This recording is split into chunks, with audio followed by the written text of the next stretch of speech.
2025-26 অর্থ বছরের জন্য বয়স্কর ভাতা আবেদন করতে চাচ্ছেন?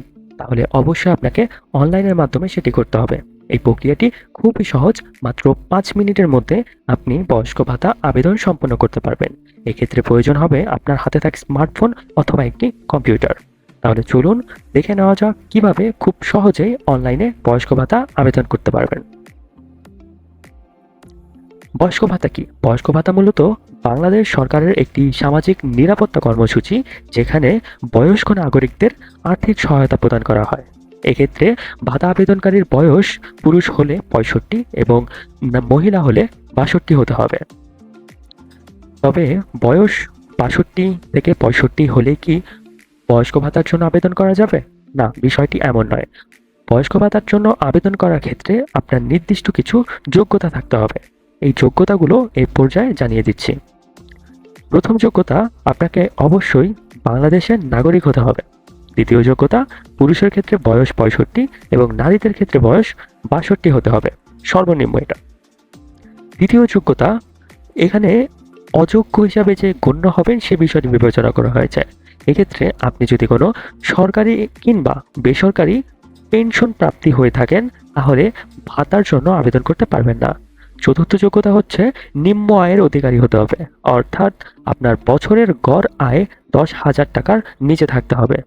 আরও একটি মুখ্য যোগ্যতা রয়েছে, সেটি হচ্ছে আপনি যদি ভিজিডি কার্ড এর আওতায় থেকে থাকেন তবে এই বয়স্ক ভাতার জন্য আবেদন করতে পারবেন না। এবার জেনে নেওয়া যাক বয়স্ক ভাতা আবেদন করার জন্য পূর্ব প্রস্তুতি বা প্রস্তুতি কি কি থাকা উচিত।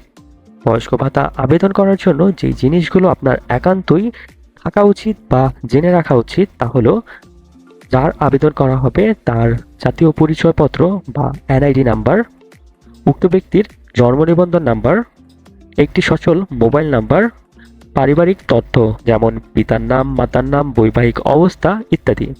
চতুর্থত, ঠিকানা।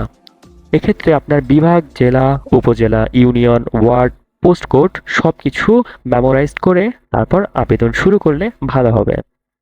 আচ্ছা, এবার সরাসরি জেনে নেওয়া যাক আবেদন করার নিয়ম। বয়স্ক ভাতা অনলাইনে আবেদন করতে হলে আপনাকে নির্দিষ্ট একটি ওয়েবসাইটে চলে আসতে হবে, যার লিংক আমি ডিসক্রিপশন বক্সে দিয়ে রাখবো এবং নামটি আপনি দেখতে পাচ্ছেন misbhata.gov.bd। এই ওয়েবসাইটে চলে গেলে আপনি ভাতার জন্য আবেদন প্রক্রিয়া শুরু করতে পারেন। উল্লেখ্য যে বর্তমানে বয়স্ক ভাতা আবেদন করা যাচ্ছে না, যার জন্য আমি স্ক্রিনশটের মাধ্যমে আপনাকে পুরো বিষয়টি দেখিয়ে দিচ্ছি। যখন ভাতা কার্যক্রম বা ভাতার আবেদন গ্রহণ করা হবে তখন আপনি সরাসরি ওয়েবসাইটে গিয়ে একই পদ্ধতি অনুসরণ করে ভাতা আবেদন করতে পারবেন। আচ্ছা, ভাতা আবেদন করার প্রথম ধাপ হচ্ছে আপনাকে কার্যক্রম নির্বাচন করতে হবে। ডিসক্রিপশন বক্সে যে লিঙ্কটি দেওয়া থাকবে সেই লিঙ্কটিতে ক্লিক করার পর সর্বপ্রথম এই ইন্টারফেসটি ওপেন হবে। এখানে আপনার নির্বাচন করুন অপশনটিতে ক্লিক করার পর 3টি অপশন দেখতে পারবেন: প্রতিবন্ধী ভাতা, বয়স্ক ভাতা, বিধবা ভাতা। যেহেতু এই ভিডিওতে বয়স্ক ভাতা প্রসেস দেখাচ্ছি তাই আপনি বয়স্ক ভাতা সিলেক্ট করে দেবেন।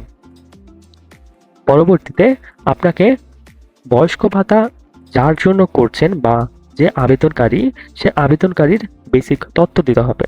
যেহেতু আপনি বয়স্ক ভাতার জন্য আবেদন করছেন তাই বয়স্ক ভাতা অপশনে ক্লিক করার পর এবার আপনার সামনে একটি ফর্ম আসবে। এই ফর্ম আবেদনকারীকে যাচাই করার উদ্দেশ্যে তৈরি করা হয়েছে। এই তথ্য যাচাইয়ের পর্যায়ে আপনাকে হয়তো জাতীয় পরিচয়পত্র অথবা জন্ম নিবন্ধন নাম্বার দিতে হবে। আপনি যেটি সিলেক্ট করেন না কেন সেটির নাম্বার এবং জন্ম তারিখ দিয়ে দেবেন। প্রথম ঘরে জন্ম নিবন্ধন অথবা জাতীয় পরিচয়পত্র নাম্বার এবং দ্বিতীয় ঘরে জন্ম তারিখ। ফর্মের নিচে একটি ক্যাপচা থাকবে যা আপনাকে পূরণ করতে হবে। যেমন যদি লেখা থাকে 10x3 তাহলে আপনাকে 13 লিখে সাবমিট করতে হবে। এরপর জাতীয় পরিচয়পত্র যাচাইকরণ অপশনে ক্লিক করলে আপনার সামনে নিচে দেওয়া ছবির মতো একটা ইন্টারফেস আসবে। এখানে লেখা থাকবে এনআইডি তথ্য যাচাই সফল হয়েছে। এই পর্যায়ে আপনাকে আবেদনের ফর্ম পূরণ করতে হবে, যার জন্য নিচে ছবিটি লক্ষ্য করুন এবং সেখানে থাকা সকল তথ্য এক এক করে দিয়ে যান। নতুন ইন্টারফেসে আপনি এরকম একটি ফর্ম পাবেন, যেখানে আপনাকে বেশ কিছু তথ্য দিতে হবে। আর যেহেতু আপনি জাতীয় পরিচয়পত্র কিংবা জন্ম নিবন্ধন নাম্বার দিয়ে ইতিমধ্যেই যাচাই করে ফেলেছেন, তাই এখানে বেশ কিছু তথ্য অটোমেটিক ফুলফিল হয়ে যাবে। তারপরেও চেক করবেন যদি কোনো নাম অথবা কোনো অপশন ফুলফিলভাবে অটোমেটিক সম্পন্ন না হয়ে যায়, সেক্ষেত্রে আপনাকে ম্যানুয়ালি টাইপ করে লিখে দিতে হবে। এখানে আপনাকে যে তথ্য দিতে হতে পারে সেগুলো হলো পিতার নাম, মাতার নাম, মোবাইল নাম্বার, বৈবাহিক অবস্থা, ধর্ম ও শিক্ষাগত যোগ্যতা সমূহগুলো।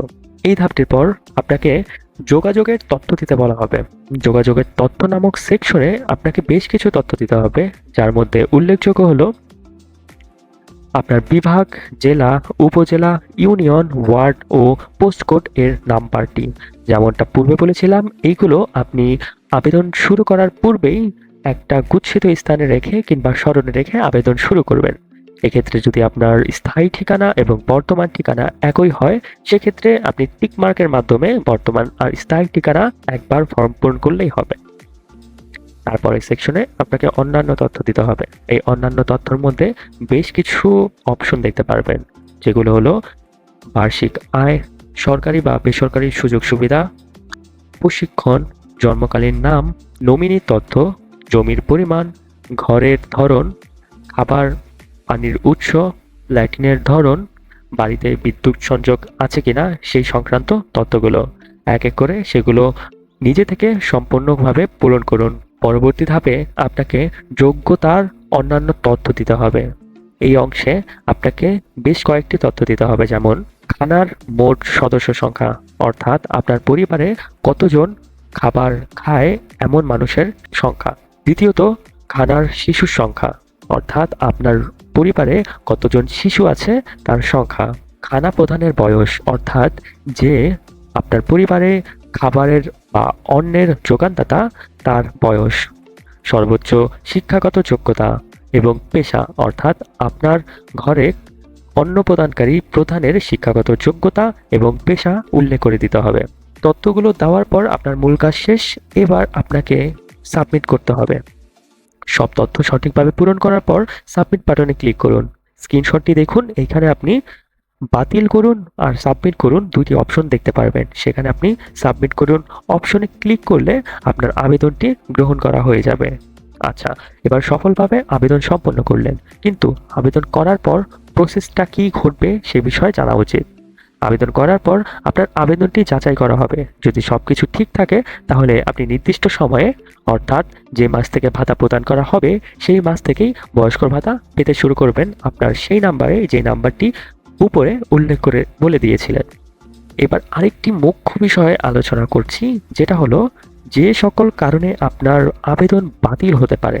আপনি আবেদন করলেই আপনার আবেদন গ্রহণ হবে এমন নয়, আপনি বেশ কিছু কারণবশত আপনার আবেদনটি বাতিল হতে পারে। তার মধ্যে প্রথম কারণ হচ্ছে, আপনি যদি সরকারি কিংবা বেসরকারি পেনশন প্রাপ্ত ব্যক্তি হয়ে থাকেন, তবে অটোমেটিকলি আপনার আবেদনটি বাতিল করে দেওয়া হবে। এটা সাধারণত হয় না, তবে কোনো কারিগরি ত্রুটি কিংবা প্রশাসনের গাফলতির জন্য বা তাদের ভুলের জন্য যদি আপনার আবেদনটি গ্রহণযোগ্য না হয়, সেক্ষেত্রে আর কিছু করার নেই।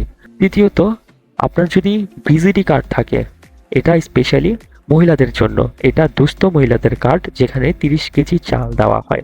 এইটা যদি থাকে তাহলে ভাতা পাবে না। আর সর্বশেষ, সরকারি অন্য কোনো খাত থেকে অনুদান পেলে বয়স্ক ভাতা পাবে না।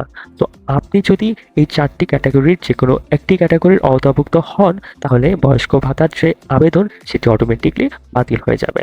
আশা করি এখন থেকে কোথাও না গিয়ে ঘরে বসে নিজের স্মার্টফোন অথবা ল্যাপটপ বা কম্পিউটার থেকে বয়স্ক ভাতার জন্য আবেদন করতে সক্ষম হবেন।